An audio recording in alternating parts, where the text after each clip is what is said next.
Hi, it's Mike Bogden, and welcome to Base Camp with Mike and Cherry. Today I want to talk about some of the tools I use to slide snow off of roofs. A lot of people have asked me how to do it. They've had some different ideas about what they should use and some different suggestions. So as you can tell from looking behind me, we have lots of snow up here. We got almost 10 feet in February alone, so we get a lot of snow, and so we're used to doing snow removal on a pretty grand scale. The first thing I want to talk about is the wire itself. This is a spool of tie wire. It's just a narrow gauge wire that you can find in almost any hardware store. Usually costs somewhere between $6 and $8 for a spool of this stuff. And you want to use a narrow gauge wire, not a cable, not heavy wire, not a string, because the whole idea is to get the snow cut fast. Because if you cut it slow, if it doesn't pull through the snow fast, the snow will settle back down before it has a chance to slip off the roof. So, this is what works the best. It's also cheap and easy to replace. What I use. Now, once I get the tie wire, then what I do next is I wrap it onto one of these, which is actually an electrical cord spool. And picked this one up on Amazon, like $10 a piece. And you just wrap your wire on this. It makes it really easy to undo the wire when you're setting the wire on your roof, and also wrapping it back up again once you've pulled through, and get ready for the next slide. So, okay, the next thing I want to talk about is shovels. Now, I use 3 different shovels when I'm doing roofs. The first one I use is this one. It's by Renegade. It's actually an aluminum shovel.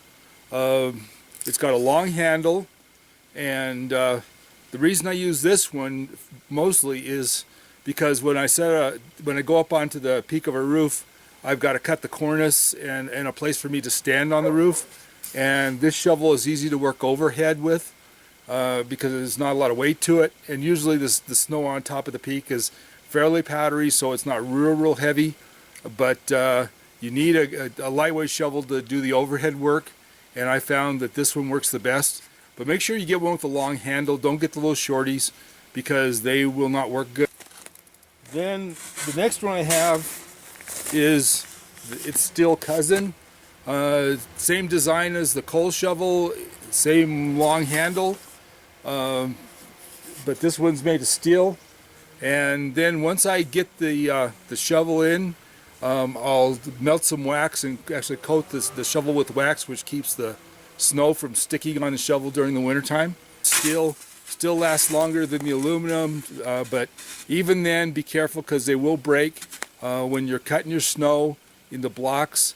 Actually, cut 3 sides and then cut it underneath, and then slide the snow off. Don't try to pry the snow, because you'll break a steel shovel just as easily as you can break the aluminum shovel. And then finally, the third shovel that I have is the D-handle shovel. Construction's similar. It's a little bit wider than the other two, but this is the one I kind of like for doing my actual shoveling, because it's I like the leverage of the D handle versus the straight handle. So here again, I waxed it before I started using it. Keeps especially if the snow's wet, keeps it from sticking to the shovel. Neat.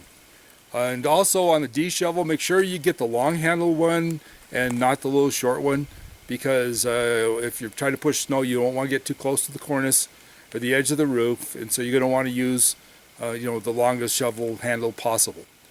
Next are my snowshoes. They're a pair of Tubs Wilderness 30-inch. Got a few sets of them in case I have people helping me, but they work great. You might think, well, I can get to the peak, I don't need to use snowshoes. But whoever's setting the wire has got to go around the perimeter of the cabin, and if you've got 8 feet of snow or even 4 feet of snow, having the person that's setting the wire wearing the snowshoes is really helpful, because otherwise up to his hips in snow. So Tubs Wilderness snowshoes, excellent pair. The bindings are the heavy plastic with the straps. They're easy to take on and off even when you're in snow. So last but not least is my ladder. It's one of the little giant type ladders that you can either use as a step ladder or as an extension ladder.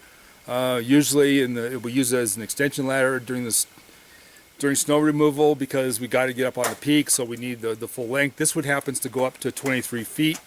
There's a lot of times I need all 23 feet.